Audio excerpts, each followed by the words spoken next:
I had to go and check the price of gold yesterday. How much is an ounce? Obviously, we know our economy is, I don't know, you decide, depending on what you read. We're not going to have a show about economics, but I go to Costco yesterday. And the guy is in front of me. I don't really, pay too much attention unless I see something like really ridiculous. And you could kind of see some ridiculous things at Costco, like people just dragging all kinds of things that they want to buy because they sell it. An ounce of gold you can buy at Costco. But I had a guy that was buying an ounce of gold at Costco in front of me. And I said, where'd you get that? He says, oh, no, they're selling them right in the jewelry section, but it's like limit 5. So I'm like, okay. So he's clearly putting it on a credit card, right? So I had to go and check. So he paid $2,259 for an ounce of gold. So I didn't know that Costco was in the futures business, but I suppose they are because right now it's already up $62. So the guys made $62. Yeah, and they're probably thinking, the precious metals industry might not be exactly in their best interest, but yeah, he's up $62 already. Honey, can I have $2,259? I won't bet it. I'm going to go buy an ounce of gold. Are you kidding? Costco selling gold. Where is this world going? 2024, baby. Yeah. It's time for the Bookie and the Better Show. If you're a sports fan, now it's time to play the odds and make every bet count. New episodes post every Thursday on your favorite streaming service. Now introducing Rob Kowalski, the Bookie, and Randy White, the Better. So welcome to our show. It is yet another fresh new episode of the Bookie and Better here on the 12th day of April. I'm your host, Robert Kowalski, joined once again by my friend and colleague, Randy White. What's up, Rob? Randy, Baldini's is always doing something fresh and new. Obviously, from our sports book, I'm always keeping up with our menu and making sure that we've got some fresh new things. And we are going to be talking about futures and the things that we offer with the NBA season and NHL seasons actually coming to an end in like about a week, maybe 10 days or so. Why do I keep seeing this massive, glorious RV in front of Baldini's right now? How close are we to giving this thing away? Well, we've got less than 3 weeks. And again, it's a Mercedes motorhome. So again, starting back in March, players could earn entries. And then we earn finalist tickets on the preliminary entries. So again, the people that get finalist tickets are automatically there. We're going to have 3,000 unique players that have a finalist ticket. So it's a big deal. Right. And then again on May 3rd and 4th, May 3rd we'll draw 25 lucky winners. May 4th, 25 lucky winners. That night of May 4th, they get a key.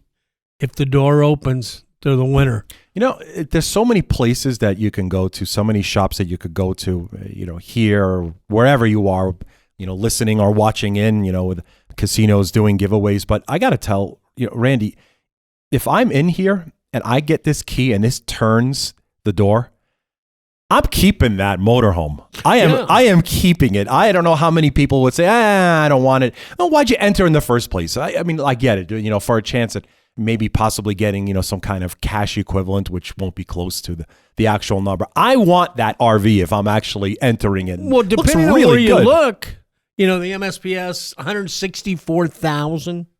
Is what that's worth. Oh man! Again, obviously, if you go to the dealer, you're still gonna be about $115,000. Okay. So it's a great ride. Just to say you have a Mercedes motorhome, but the interior, oh my Lord, and all the gadgets and computers and everything that it runs on, it is the elite of the elite. Nice. I looked at a couple of things, Randy, that I wanted to talk about today. From a sports betting perspective. Well, Nick, where's Nick? Nick, he hasn't been here in 2 weeks. It's been 2 weeks. That's right. So I think he's still embarrassed about taking BYU to win, and he doesn't want to show his face. That's right. It was BYU. He picked them not to win the first round or second or make it to Sweet 16. No, he picked them to win the. Nick, where are you tonight? Where are you? Don't be embarrassed. A lot of people had some bad picks, but BYU ranked right up there. And actually, it's a very good point, and I do want to actually put a punctuation and a finality to the tournament that it was. UConn won last year's tournament. Obviously, you need 6 wins to win the tournament. 6-0 against the spread. This year, right back again. Back-to-back champs, another 6 wins, another 6-0 against the spread, 12-0 against the spread. Back-to-back champs, Randy. We could probably start to look at the stone and the chisel to etch them into one of the greatest programs of all time right now. Well, and I think you have to put in perspective. It's one thing to say they covered the spread, double-digit spreads. Yes. In today's era of college basketball with the transfer portal and all that, to beat the quality of the teams, and again, you can say what you say, but when you get to the NCAA tournament, you're going to play the best teams. And for them to win by double digits, even as a number 1 seed, it's amazing. I'm going to go ahead and do this because it's my only chance, and it might finally break another streak. For everyone else in the NCAA tournament world, yes, you can turn out the lights. The party is over. Turn out the lights, the party's over. At least I'm the one that actually got him to do it, and it wasn't just out of nowhere. So I don't know if I call it a victory for myself. I probably asked for that. I actually did. All right, so Randy, on to the pros. The Eastern and Western Conference of the NBA is coming to an end in about 8 days. 8 days from now. Pretty much looking at some teams in the East that have obviously already clinched, some that are going to be auto bid qualifiers in the play-in. Randy, I wanted to take a look at some of these odds that we're offering at the Book of Baldini's. And right now, from an NBA perspective, the West, usual suspects. We know the Denver Nuggets, pretty much almost even money at this point to win the West. The Clippers at plus 450. Oklahoma City Thunder at 7-1. Dallas Mavericks at 8-1. And those are the top 4 there. Out in the East, even more heavily weighed towards one team. Of course, it's the Boston Celtics at minus 175 to win the East with a week to go. The Bucks are at 4-1. The Sixers, resurgent with Joel Embiid back, they are 8-1, and the Miami Heat at 12-1 is the current pricing. Some teams that haven't even been mentioned, some teams that may have surprised, but Randy, if you just look at some of the teams that are in this grouping that are already clinched, New York Knicks clinched a playoff position in the East. Out in the West, obviously we talked about the Nuggets, the Thunder, the Clippers, but the Timberwolves are also clinched a spot. Randy, you got a feeling that maybe we could see an upset here? I mean, look at last night. Brunson single-handedly in Boston won the game for the New York Knicks. You think we could see an upset here? And Rob, you've got the standings right there. Yeah. The number 10 team in the West. What, the Lakers? Would be the LA Lakers. Yeah, you're absolutely right. And what's their record? With the 10 wins, or rather at the 10th spot in the West, they're 45-35. And then look at the East, number 10. Okay. Would be, yuck. That's the Atlanta Hawks, but it's in reverse. They've got only 36 wins. Here's where I'm going with this. I really believe that the Western Conference is superior to the Eastern Conference. Okay. And no question, Boston is the team. But when you look at the top 10 teams in that West, it's going to be a battle royal in this playoff, the play-in games, and then leading into the playoffs. I really believe you could see some surprises in the West. I don't believe you're going to see those surprises in the East. And to look at where the Western Conference is, and again, I think Denver's going to be right there. I'm not ruling out Phoenix at any stretch. I'm not a Clippers fan. I think Minnesota's right there. But this Western Conference, anything can happen. You may see a shocker of the finals to get into the NBA finals in that Western Conference. You may be shocked. I think anybody can beat anybody. I think, like you say, Boston's got it in the East. But again, we're talking about also-rans that are making up those last 4 or 5 spots. So let's stay with the Western Conference actually for just a minute for our listeners. I want to find a price that you would want to back that could win the West that's not named the Denver Nuggets. And we did talk about the others. And you're getting some pretty good prices right now with teams that have clinched already. But there's some others that I wanted to talk about. Let's take a look at some of these prices from the top again. We talked about the Nuggets, practically even money to win the West. Clippers plus 450. The Thunder 7-1. The Mavericks 8.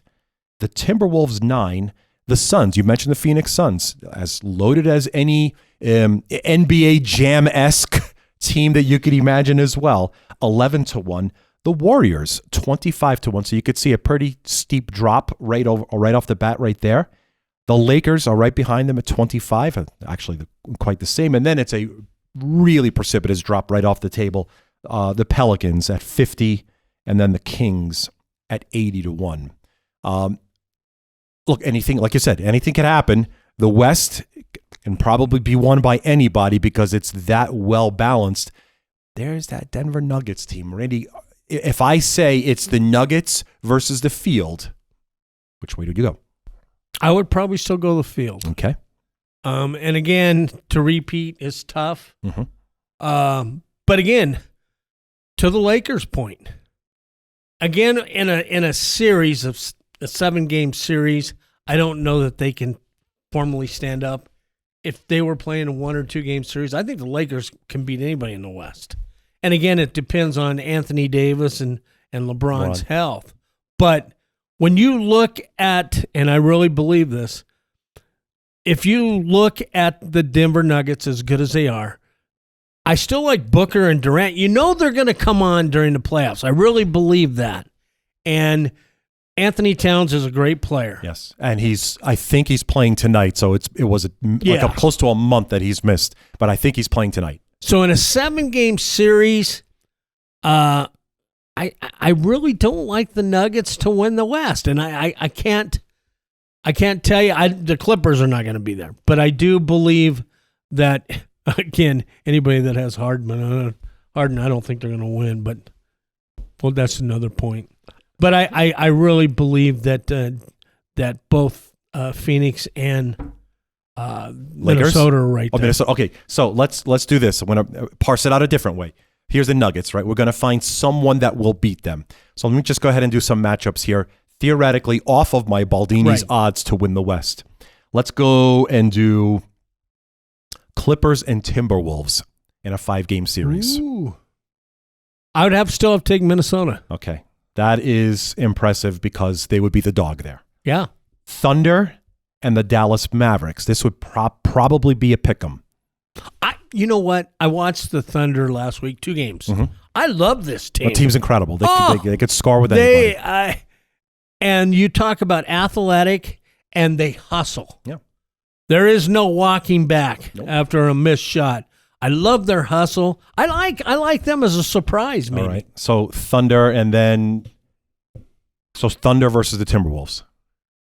I still have to go with Minnesota in the depth versus the young kids of Oklahoma. What's the average age? 24? They're very young, yes. Oh my Lord. I think Shai Gilgeous-Alexander might still qualify for some college playing if he wanted to go back. Where's Kareem when you need him? Okay, so that was unexpected. I know I didn't mention the Suns, the Warriors, or the Lakers. Could they stand up with your selection here? Not in a 5 or 7 game series. I think again the strength of it is those top 4 teams in the West, but the West to me is the better conference in the East. All right, let's do the same. You're right, and it is, and you're going to see it in a pretty obvious note when I go ahead and talk about the odds to win the East. But let's do the same exercise here for our listeners that may be trying to find a way to find a outright price prior to getting into the playoffs and looking at individual matchups, right? Which we offer. Obviously, you could odds to win the series, but this is to win the Eastern Conference. And Randy, we talked about the Celtics, prohibitive at -175 to win the East. So let's again put them up on the top shelf, like we did with the Denver Nuggets, followed by the Milwaukee Bucks at 4-1, the Sixers, which you could have gotten at a really good price, close to 20-1 about 2 months ago. But Joel Embiid's back now. Third choice to win the East at 8-1. The Miami Heat, 12-1. The Cavaliers, 16-1, followed by the Knicks, also at 16-1. The Pacers and the Magic at 60 and 80. So there's that drop again that we talked about. Pacers, the Indiana Pacers, and the Orlando Magic, could they win a series against the second tier? Forget about the Celtics. No. Okay. I think you're going to see in the East the top 6 of the top 6. Okay, good. So now let's go ahead and focus on that. Do the same exact exercise here. Celtics we're going to put up on the top shelf, right next to my bottle of, milk. Yeah. The Milwaukee Bucks playing the Cleveland Cavaliers. Clearly the Bucks at 4-1 would be the favorite here pretty significantly. Can the Cavs hang with the Milwaukee Bucks? My problem is, and I know every team has, they go through the doldrums throughout the course of a long NBA season. Milwaukee Bucks, where are they and who are they? I think they're going to tune up. Obviously, Giannis has to be healthy. But when you look at this team lately, they haven't been the same Milwaukee Bucks. That's fair. That's fair. But I think once you get to the playoffs, again, 82 games, a lot of the nights their head's not into it, and this great thing where the NBA wasn't going to allow players just to sit out, but they're doing it anyway. Yes. And lately, the Bucks have been doing that. Bucks in a series wins that. Yeah, no doubt. I would agree with you there. Here's a tight one. Sixers and the Miami Heat. Well, I will say Maxey and some of these other guys have taken over while Embiid's been gone. I think his health determines how far they go. I really believe they're a different team with him in the lineup.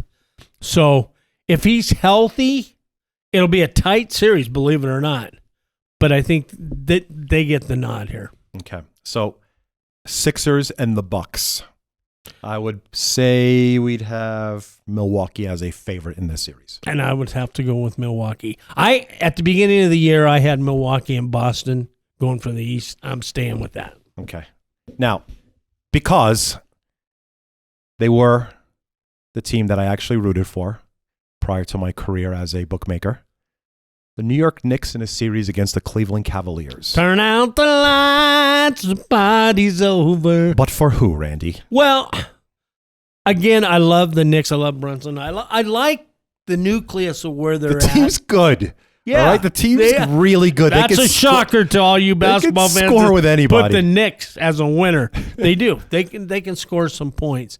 Again, once I get to that second wave, they're coming off the bench. I don't know that they can compete. And again, in a short run where the rotation's 3 or 4 minutes, maybe. But you get into a series, it's a different ballgame. That's fair. All right, so I would choose, and I know I left them out. I'm not going to go talk about the Pacers or the Magic for the same reasons. They're just simply not of the same championship caliber. Are they in the NBA or NCAA? Look, we're not talking about teams like the Bulls right now. All right. We're talking about teams that actually had a pretty good season. Turn out the lights, the party's over. I definitely walked into that for sure. Randy, I think that the Knicks have a chance at not only winning in the first round, I think they could even make even more noise than that. So I would probably look to choose the Knicks over the Cavs. And what are they right now? The Knicks are the same price. They're 16-1, the same price to win the East as the Cleveland Cavaliers. I think that you know what? Here's the thing. If they get stuck in a matchup in the opening round against the Sixers, now look, it probably won't happen, but against the Sixers or the Milwaukee Bucks, they're probably not going to win, right? They're probably a first-round exit. However, against Miami or Cleveland, I think they win that first-round matchup. And pretty much, right? Can anybody move up over these next couple of games? Yes, they can. So there is some maneuvering right now. I'm looking at the East. Yeah, really much. It's just the Celtics. Matter of fact, Randy, the Knicks are only one game behind the Milwaukee Bucks in the East. And that's where I was going to go with that. If we can see them seeding. Yes, seeding is important. So all right. If they can do, I think, what do they got, 2 left? Yes. They won them both. And I got to be honest, these teams that have definitely captured a playoff spot and get some time off, are you going to rest guys this week? No, not for the Knicks. I mean, you got to play. Not for the Knicks, but the upper 4. Well, if they've already clinched and there's nothing they could do, 100% you got to rest. He's not totally healthy. Is he going to rest? I would think yes. And who does New York play these last? So they're playing tonight against Brooklyn. That's a win. and then they end the season against the worst team in the East, the Chicago Bulls. They're winning both of these games. So they will be the number 2 seed in the East. The Knicks, Randy Wyke. Well, Madison Square Garden, you're never going to be the same. Be on fire. Fire. Get that fire. But I don't like them in a long series, but hey, they've been, no question, they're the team to talk about. I know it's a shame because all these other championship caliber teams that we've talked about have far more than just a compliment. Like, obviously, Denver has a fantastic core of 3 players. The Celtics, 4 players, right? And so maybe 5. Maybe 5, right? So it's too bad that, look, Anunoby's really, really good, but he's still about a 15-point-a-game player. So it's basically the Brunson show, and that's about it. And if they only had one more piece, we could really talk about them seriously. That's where I was going. Yes. The depth, I think, is going to be a key. All right. I got a little excited there. I could tell that. It's a very rare when I come out and start talking. I was still looking for Nick, but he's still thinking about BYU. He didn't have a comment on that. We're going to go and we'll get back to him, Ahmad. I'm sure you'll have something to say. Oh, I turn out the lights. Party's over. Randy, we're going to go. We actually have to come back and do your next step on the ladder here because you are still coming off of a win. Not so much for Nick, who's not present, but you do have a pick that you can make tonight. Have you looked at the board for tonight or for this weekend? To be honest with you, I don't pay attention to the NBA until the playoffs arrive. I am, I'm still a huge Laker fan, so I'm hoping that that play-in game scares me. Well, now so they'll have to play 2. Yes. So that's a worry. So I haven't really looked at other than the teams that I think can jump, and I did notice the Knicks could jump a spot, possibly. We have, in actually now taking a look at one last thing before I move on to another final selection here for us. Major League Baseball, we're about 3 weeks into the season, about 15 games apiece for everybody. Miami Marlins, not good. They're 2-11, Randy. The next team that I actually had a concern about this year, Colorado Rock. Remember, these are the teams we were talking about before. Whether or not they're going to win 45 games. Yeah. Not 45, but I more remember like 60. that, yeah. Colorado, you're also not good. You're 3-10. Kudos to Oakland, who has a 5-win ledger so far, but that's okay, Randy. Remember, the divorce was clean. Paperwork was filed. I don't even know where they're playing. Sacramento, Vegas. They're going to Sacramento for the next 3 seasons. Yeah. I do want to say one thing. Sears and Blackburn, their pitching staff, the run production, as we talked about a few weeks ago, that scares me. Other than Rooker, I don't even know who the A's have on their lineup. No. But the pitching staff, and again, Sears pitched a heck of a game night before last. And Blackburn, I think, obviously the ace of that staff. But they have some pitchers. If they could get 2 or 3 guys in that lineup to hit, the youth of the Oakland A's and from their AAA farm team, who's decent, they've got some talent. That pitching staff is something to be scared about. I mean, they shut the Rangers out the other night. So 62.5 total number of wins for the Oakland A's. Not going to happen. Under? Yeah. And they're gonna do a doldrum where they're 2-20. It's gonna happen. Let me know when that does, so I can hop on board with you, and we can. Keep in mind, right now they're healthy. Once you start seeing some injuries happen to that infield and outfield, who do you have? I might have to come out of retirement just to see if I can swing the bat. Talking about coming out of retirement, I think there's no better way to end our episode today than to talk about some of the finale. Yeah. Put it any way you want.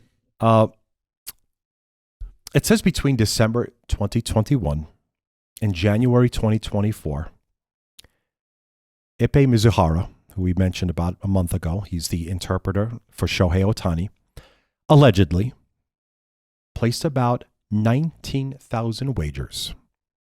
Not 1,900, 1,000 plus 18,000. 19,000 wagers, averaging 25 a day. He lost more than $40 million, according to a criminal complaint. This is just reading, not interpreting anything here at all.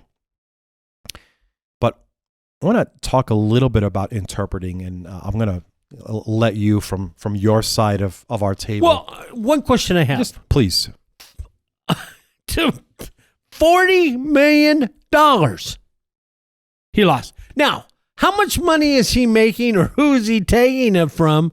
Are you going to talk about what he's totally wagered? You might as well put that out there. It's ungodly.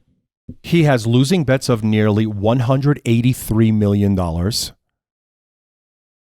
Winning bets of more than $142 million, with a net P&L of $40.7 million in the red. Now, I'm not the sharpest tack, but as we talked about a couple of weeks ago, who has that kind of money?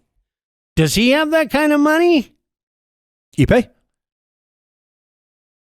One man. Then I missed out on a very lucrative I want to career. know what job he's got. I want that job. And I know right now there's a lot of hearsay in there, and they're checking. But again, texts, which I believe the FBI finally came out and said they have reviewed his texts and phone calls. Mizuhara's? Yes. Okay. Nobody has talked about the texts between Ohtani and him. Are those out there? And again, I don't have all of the facts of what's going on. So Ohtani may be totally innocent. But $180 million With not a single bet on Major League Baseball. No bets on Major League Baseball. Well, nothing's been said. They said right now nothing. That still may come. $180 million with 19. How many bets? They said that there was a $10 bet. There was a $10. I want to know, out of all of this, I want to know one thing. I want to see the ticket record. I think on that I'm the one that bet. gave him the $10 bet to bet. Was that like an 8-teamer with like all Yeah, like plus it was. 300s? It was an 8-teamer. Right, to win like large? But yeah, he's betting 25 bets a day. Yes. Now, here's the other thing to put in perspective. How can you put together 25 bets a day? Are you betting soccer, hockey, Power slap. power slap? I can't fathom the amount of money that is. And again, with not having help, and I say financial help, to make a wagers of 25 a day, was it 19,000 total bets? Yes. 19,000 total bets of 181 million, 183 million. It doesn't fathom. I mean, I can't fathom it. Somebody has to help me. And now that 4.9, whatever it was that they said he took from, Yes. is now pay. up to 16 million as of last night. Okay. Can somebody please help me? I know these athletes have millions and millions of dollars, but you don't know if 16.8 million is missing? And so I ask you this to end our episode, Randy. Did Shohei Ohtani make these bets? Well, you know, it's funny you asked me that question because I was just talking to some friends of mine, and I was reading some of the horror stories from famous athletes who went broke. And the nucleus of their team, if you want to call it, manager, agent, all that, and the amount of money that these guys saying, how many, including Kareem Abdul-Jabbar, where their agent stole millions and millions of dollars from them.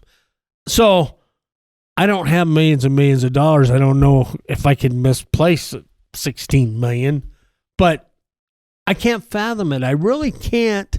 And I don't want to put any pressure or any evidence on Ohtani that I don't have. Okay. But 16.8 million. And again, where are the texts or the emails, whatever, from these two? Nobody's talked about that yet.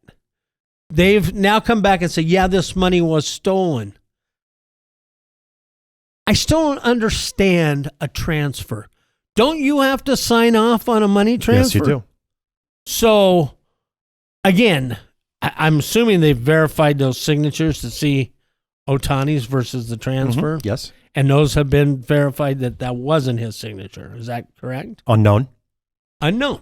And that's still the thing where I was going. There's a lot of unknowns. I will say it hasn't affected Ohtani's plate appearances in the last few games. No.